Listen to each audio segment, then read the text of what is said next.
महाकुंभ 2025 का मेला महिला नागा साधुओं के बिना अधूरा ही रहता है, क्योंकि महिला नागा साधु के पास ऐसे ऐसे चमत्कार होते हैं जिसे देख लोगों के होश उड़ जाते हैं। आपने पुरुष नागा के बारे में तो कई बातें सुनी होंगी, पर महिला नागा साधु की बात करने से भी लोग घबराते हैं, क्योंकि यह महिला नागा अपने चमत्कारों को गुप्त रखती है और सिर्फ ईश्वर से संपर्क साधने के लिए ही उनका इस्तेमाल करती है।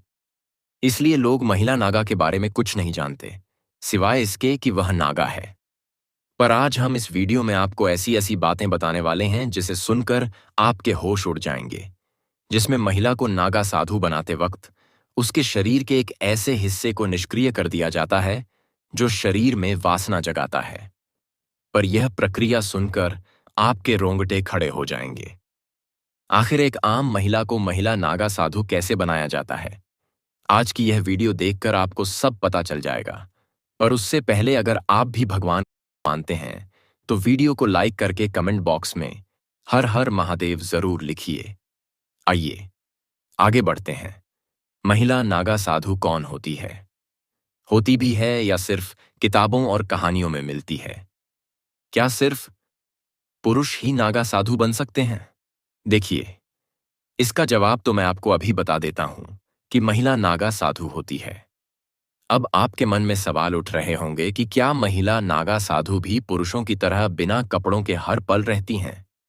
और नागा साधु बनने के लिए महिलाओं को अपने जिस्म का कौन सा पार्ट त्यागना पड़ता है?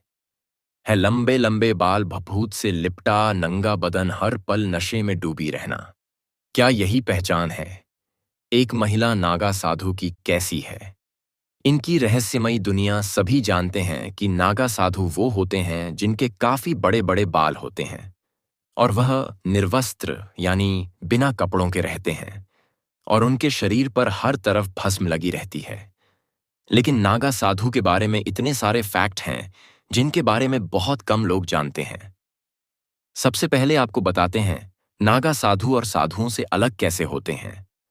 नागा साधु कई मायनों में दूसरे साधुओं से अलग होते हैं। सामान्य साधु आपको कहीं भी दिख जाते हैं और उनका रहन सहन का तरीका भी नागा साधुओं से काफी अलग होता है। नागा साधु हर तरीके से इस दुनिया से दूर रहकर तपस्या करते हैं और अलग ही लाइफ जीते हैं। कोई भी बेहद कठिन परीक्षा और लंबे प्रोसेस के बाद नागा साधु बनता है। नागा साधु बनने की प्रक्रिया भी बहुत दिलचस्प है। नागा साधु बनने के लिए एक पूरी प्रोसेस होती है और इसमें कई लेवल पार करने के बाद ही कोई नागा साधु बन पाता है। यह प्रक्रिया कई सालों तक चलती है और उसके बाद किसी अखाड़े द्वारा उन्हें नागा साधु माना जाता है। इन लेवल्स को तहकीकात महापुरुष, अवधूत लिंग भंग या टांग तोड़ नाम दिए गए हैं। इसमें सबसे पहले तहकीकात की प्रक्रिया होती है, जिसे अखाड़े में एडमिशन की तरह माना जा सकता है। इसमें पहले नागा साधु बनने के इच्छुक इंसान की अखाड़े में एंट्री होती है और जांच पड़ताल की जाती है। इस दौरान अखाड़े के लोग यह तय करते हैं कि यह नागा साधु बन सकता है या नहीं। उसके बाद इन्हें अखाड़े में शामिल किया जाता है और कई सालों तक उन्हें साधुओं के साथ तपस्या करनी होती है। कई साल तक तपस्या करने के बाद जब वह नागा साधु बनने के लिए तैयार होते हैं तो उसके बाद उनकी कई स्तर पर परीक्षा होती है। इस दौरान उनके तप त्याग की जांच की जाती है। पहले की प्रक्रिया ब्रह्मचर्य होती है। इसके बाद उन्हें महापुरुष बनाया जाता है। इस प्रक्रिया में उन्हें रुद्राक्ष दिए जाते हैं, जो अक्सर नागा बाबा के शरीर पर दिखाई देते हैं। इसके बाद अवधूत प्रोसेस से गुजरना पड़ता है, जिसमें उन्हें बाल कटवाने पड़ते हैं, मतलब मुंडन होता है और खुद का ही पिंड दान करना पड़ता है। ऐसे में वह अपने परिवार और संसार के लिए मृत हो जाते हैं। इसके बाद वह साधना करते हैं और भगवान में ही लीन हो जाते हैं। इसके बाद एक प्रक्रिया होती है जो अखाड़े में लगे एक खंबे के नीचे होती है। इसी प्रक्रिया में कई रिवाज पूरे किए जाते हैं, जिसमें लिंग भंग की प्रक्रिया भी होती है। इसके बाद उन्हें वासना आदि से मुक्त कर दिया जाता है और उनके लिंग को एक एक तरह से निष्क्रिय कर दिया जाता है। इस प्रक्रिया के बाद नागा साधु बनते हैं और कुंभ के दौरान ही कई गुरुओं द्वारा नागा साधु बनाया जाता है। महिला नागा साधु के बारे में जानने से पहले क्या आपने कभी एक नागा साधु को देखा है? नीचे कमेंट्स में यस लिखकर जरूर बताइए। आपको बता दें कि महिला नागा साधु बनने से पहले यहाँ महिलाओं को 10 से 15 साल तक कठिन ब्रह्मचर्य का पालन करना पड़ता है। इसके बाद अगर इन महिलाओं के गुरु इस बात से संतुष्ट हो जाते हैं कि महिला ब्रह्मचर्य का पालन कर सकती है, तभी उसे दीक्षा प्रदान की जाती है। नागा साधु बनने के लिए दृढ़ इच्छा शक्ति और सन्यासी जीवन जीने की प्रबल इच्छा होनी चाहिए। महिला नागा सन्यास बनने से पहले अखाड़े के साधु संत उस महिला के घर परिवार और उसके पिछले जन्म की जांच पड़ताल करते हैं। महिला को भी नागा साधु बनने से पहले खुद का ही पिंडदान करना पड़ता है और पुरुषों की ही तरह महिला नागा साधु का भी मुंडन किया जाता है और फिर उस महिला को नदी में स्नान के लिए भेजा जाता है। महिला नागा सन्यासिन पूरा दिन भगवान का जाप करती रहती हैं और सुबह सुबह जल्दी उठकर शिवजी का जाप करती है। इसके बाद दोपहर में भोजन करने के बाद फिर से शिवजी का जाप करती हैं और शाम को सोती है। अखाड़े में महिला साधुओं को पूरा सम्मान दिया जाता है। जब महिला नागा सन्यासी पूरी तरह से बन जाती है तो अखाड़े के सभी साधु संत उस महिला को माता कहकर बुलाते हैं। साथ ही सन्यासी बनने से पहले महिला को यह साबित करना होता है कि उसका अपने परिवार और समाज से अब कोई मोह नहीं है। इस बात की संतुष्टि करने के बाद ही आचार्य महिला को दीक्षा देते हैं। आपको बता दें कि महिला साध्वी को पूरी तरह से नग्न अवस्था में रहने की इजाजत नहीं है। वह बॉडी पर एक भगवा कपड़ा लपेट कर रहती हैं, ठंड हो या फिर बरसात, हर मौसम में यही ही एकमात्र उनकी पोशाक है। तीर्थों में भी महिला साधुओं को नग्न स्नान करने की परमिशन नहीं है। आपको जानकर हैरानी होगी कि कई अखाड़ों में नागा साधु की दीक्षा लेने के लिए विदेशी महिलाओं की संख्या काफी ज्यादा होती है। भारत में जिस तरह नागा साधु इतने कठोर होते हैं और इतनी परेशानियों के बावजूद बिंदास जीते हैं, इसके पीछे क्या वजह है, यह जानने के लिए बाहर के लोगों में काफी दिलचस्पी होती है। यही वजह है कि कुंभ में नेपाल से बहुत सी महिलाएं आती हैं।